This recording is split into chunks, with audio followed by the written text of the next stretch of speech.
Ayan, good afternoon everyone. Nandito ako ngayon sa prayer garden or prayer mountain or prayer hill. Bahala na kung ano gusto nyo itawag.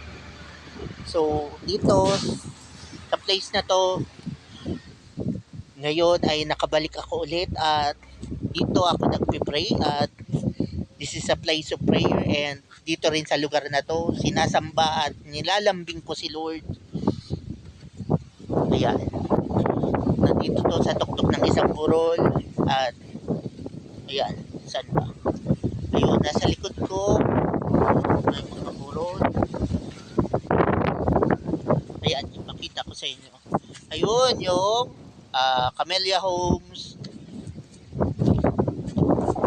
Andun sa unahan yung dagat. Hindi nakikita pero andun po yung dagat sa unahan. Thank God. See, I was able to return here. The Lord is so good. Nakalakad ako ulit. Nakibad, nakalakad, at pinalakas ulit ang Panginoon at pinagaling niya ng lubusan. Dati, paglik ko, hindi ko na kaya umakyat sa ganitong mga burol. Pero pinagaling ako ng Diyos. Ang likod ko ay inayos na ng Diyos. Salamat sa Diyos. Kaya nakakabalik na ako dito at nagagawa ko na ang mga gusto kong gawin. Thank God.